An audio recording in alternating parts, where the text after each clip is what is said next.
कि बाबा साहब आम्बेडकर दलितों के देवता थे। जी नहीं, वो मानव जात के लिए थे।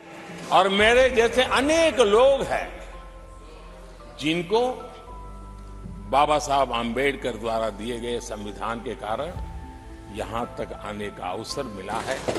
हमने बाबा साहब को सिर्फ विचारों तक सीमित नहीं रखा, उनके योगदान को नई पहचान दी। इसलिए बाबा साहब आम्बेडकर, उनकी नीतियां हमेशा प्रेरक रही है। आज संविधान रचयिता भारत रत्न बाबा साहब डॉक्टर भीमराव अंबेडकर की जयंती है। आज संविधान के माध्यम से देश के वंचित और शोषित समुदायों को बराबरी का हक दिलाने के लिए बाबा साहेब के योगदान को याद करने का दिन है। वर्ष 2014 में देश की बागडोर संभालने के बाद प्रधानमंत्री नरेंद्र मोदी ने बाबा साहब अंबेडकर से प्रेरणा लेकर SC, ST और OBC समुदाय के कल्याण को अपनी सरकार के एजेंडे में हमेशा प्राथमिकता दी है। इतना ही नहीं, मोदी सरकार ने समाज कल्याण में बाबा साहेब के अविस्मरणीय योगदान को भी देश दुनिया के सामने रखने के लिए कई कदम उठाए हैं। PM मोदी ने बाबा साहेब भीमराव अंबेडकर के जीवन से जुड़े अहम स्थानों यानी उनकी जन्मस्थली महू, शिक्षा भूमि लंदन, दीक्षा भूमि नागपुर, महापरिनिर्वाण भूमि दिल्ली और चैत्य भूमि मुंबई को पंच तीर्थ के रूप में विकसित और संरक्षित किया है। बाबा साहब आम्बेडकर, उनकी नीतियां हमेशा प्रेरक रही है, सदा सर्वदा पूजनीय रही है। हमारी सरकार ने बाबा साहब के योगदान को देश दुनिया के सामने प्रखरता से रखा है। देश विदेश में बाबा साहब जहां जहां रहे, हमने उन उत्थानों को, उन सभी स्थानों को पंच तीर्थ के रूप में विकसित किया है।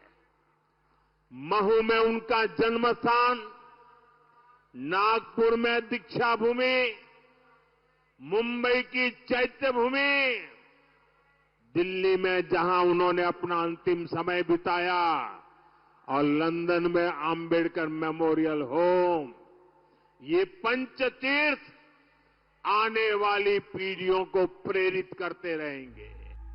मोदी सरकार की नीतियों और योजनाओं में बाबा साहेब अंबेडकर के विचारों की झलक साफ दिखाई देती है।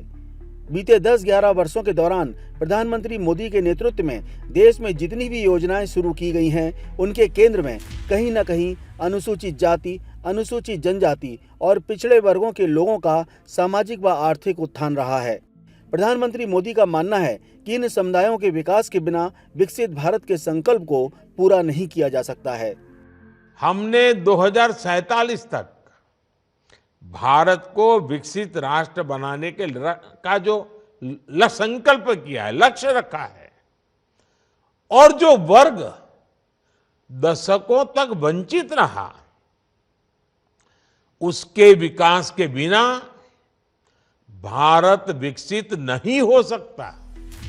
प्रधानमंत्री मुद्रा योजना, प्रधानमंत्री उज्ज्वला योजना, प्रधानमंत्री जन धन योजना, आयुष्मान भारत PM जन आरोग्य योजना, प्रधानमंत्री विश्वकर्मा योजना, PM स्वनिधि योजना, PM किसान सम्मान निधि योजना, स्वच्छ भारत अभियान के तहत हर घर में शौचालय का निर्माण, प्रधानमंत्री गरीब कल्याण अन्न योजना, PM आवास योजना, जल जीवन मिशन, PM सूर्य घर मुफ्त बिजली योजना, नमस्ते योजना यानी national action for mechanised sanitation ecosystem, startup India योजना, स्टैंड अप इंडिया योजना, national overseas scholarship scheme, SC OBC छात्रों के लिए मुफ्त कोचिंग योजना, प्रधानमंत्री अनुसूचित जाति अभ्युदय योजना, प्रधानमंत्री दक्षता और कुशलता संपन्न हितग्राही योजना, प्रधानमंत्री सामाजिक उत्थान एवं रोजगार आधारित जन कल्याण योजना, प्रधानमंत्री आदर्श ग्राम योजना जैसी विभिन्न योजनाओं के लाभार्थियों की संख्या करोड़ों में है और इनमें बहुत बड़ी तादाद SC, ST और OBC समुदाय के लोगों की है।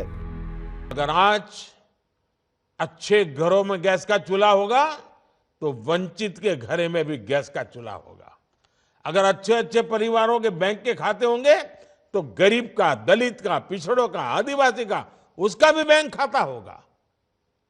साथियों, इस वर्ग की कई पीढ़ियों ने अपना जीवन मूलभूत सुविधाएं जुटाने में ही गंवा दिया।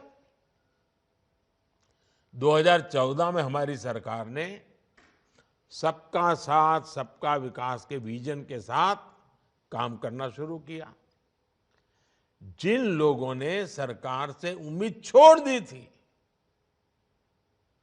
सरकार उनके पास पहुंची और देश के विकास में उन्हें भागीदार बनाया। 80 करोड़ जरूरतमंदों को मुफ्त राशन देते हैं तो उसका सबसे बड़ा लाभ जो हाशिए पर जिंदगी गुजारते थे, जो वंचित समाज है, उन्हीं को मिलता है। आज जब हम 5 लाख रुपए तक के मुफ्त इलाज की गारंटी देते हैं, मोदी ने 10 वर्षों में करोड़ों पक्के मकान गरीबों के लिए बनाए। मोदी ने करोड़ों घरों में शौचालय बनवाए। दलित, आदिवासी, ओबीसी, वंचित परिवार, इनकी महिलाओं को ही सहना पड़ता था। आज उन्हें इज्जत घर मिला है, उन्हें उनका सम्मान मिला है। हमारी सरकार ने मेडिकल की सीटों में ऑल इंडिया कोटा में ओबीसी के लिए 27% आरक्षण को लागू किया। हमने नीट की परीक्षा में भी ओबीसी के लिए रास्ता बनाया।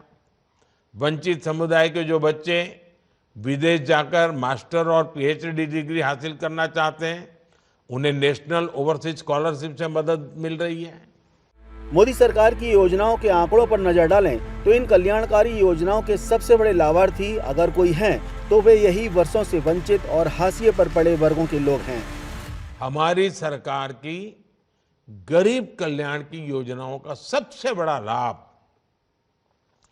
दलित, आदिवासी, ओबीसी, जो हमारे यहाँ हाशिए पर है, वंचित समाज है, उनको ही मिला है। प्रधानमंत्री नरेंद्र मोदी के मार्गदर्शन में केंद्र सरकार की योजनाओं ने एससी, एसटी और ओबीसी समुदाय के लोगों का जीवन बदलने, उन्हें बराबरी का हक दिलाने और उनमें आत्मविश्वास का संचार करने में अभूतपूर्व योगदान दिया है। देश के हर राज्य व क्षेत्र में यह बदलाव आज साफ तौर पर दिखाई दे रहा है।